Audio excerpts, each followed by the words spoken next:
First of all, let me share with you why it's so important that you will need to differentiate yourself out in the marketplace. And I'll begin by talking about what's going on in the consumer mindset out there. And first of all, we know that 48 million households believe that they need more life insurance in a given year. Take that a step further. 29 million households not only say they need more life insurance, they say, I'm going to do something about it in the next 12 months. So this isn't a dormant need. This is a visible need where I'm aware that I need to do something about it. I raise my hand and say I'm going to do something about it, but we know from Limra research that only 12% of households actually pull the trigger and purchase life insurance in a given year. So if we have this huge population that's even aware they need more and they want to do something about it and they still don't do anything about it, what creates this procrastination? What creates this inertia out there? And there's lots of studies on this that I won't get too in-depth on, but two high-level things I'd share with you guys today is that consumers are afraid and they are confused. We know that 43% of households report being afraid of making a mistake in their financial decision-making. When people are afraid of making a mistake, what do they end up doing? They do nothing. It creates inertia. They hunker down. They try to wait it out, right? And that's a mistake in itself. This one I love. 71% of consumers are more confused after they meet with an agent or advisor than they were before they met with the agent or advisor. Now, I'm sure that doesn't pertain to anybody in this room, but the rest of the people out there in the industry show up with their fancy charts and their jargon and all these things, and they completely talk over the head of the consumer, completely confuse them. And when they leave, the consumer's more confused after they left than before. That's ridiculous. And so we've got to slow this thing down and help people make decisions, simply make decisions that a lot of times are counter to what they're thinking is the right thing to do. So again, people are afraid and confused. And to the extent that you can reduce this fear and confusion in your sales process, you're going to be much more attractive and you're going to differentiate yourself out in the market.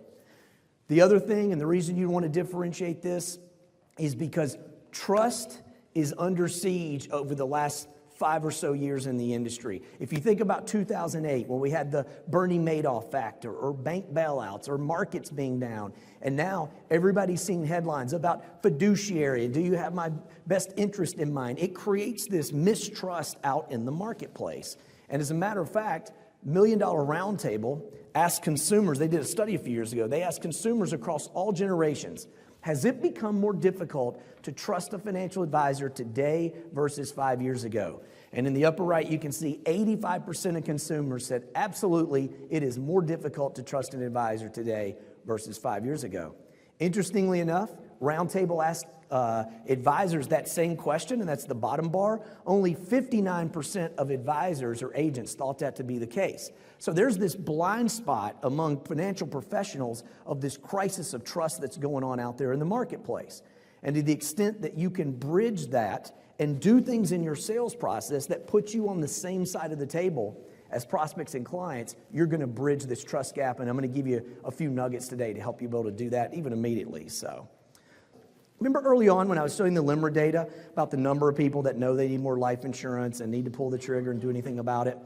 So I'll just kind of close with a couple of things here. If the 29 million households that stated they are likely to buy life insurance in the next 12 months actually bought, total coverage would increase by $4.8 trillion and increase industry revenues by $9 billion. That's a big number.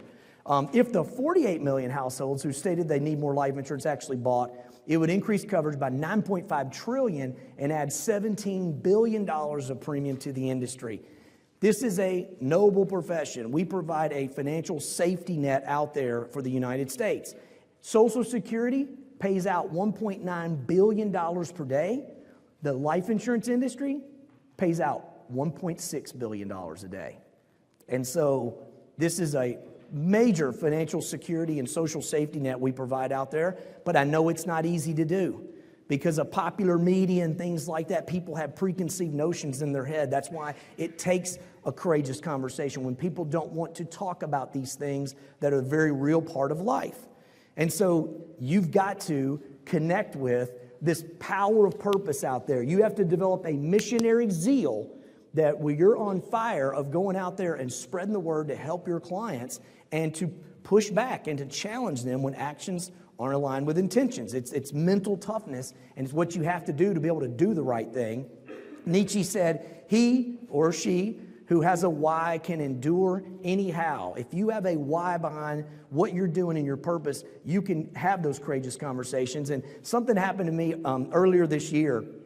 I have my son, 7.5, actually, Will, and this is something that I said, okay, relates to like mental toughness in the business and really having a purpose. And so we were at our church, and they were having a carnival. And Will goes up, and there's this one ride where this swinging arm was going around. And I knew that it's like bigger kids, like 10 years up, had to get on. I said, man, this is too much for you, son. No, Daddy, I can do this for sure. I go, no, man, you can't be with the big boys on this yet. You need to hold out. No, Daddy, I promise I can do it. So I said, all right, man.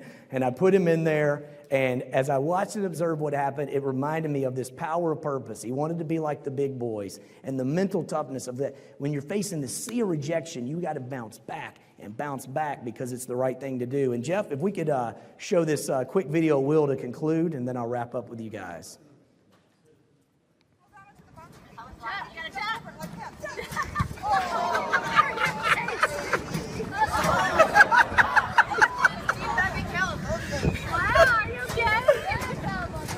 Will.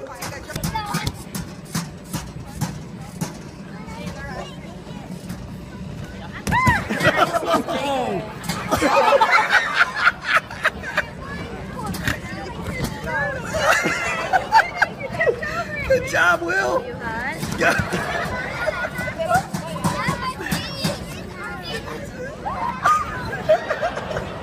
Well, you're not big as school yet. Wait until you're bigger. I probably should have stepped in at this point, right?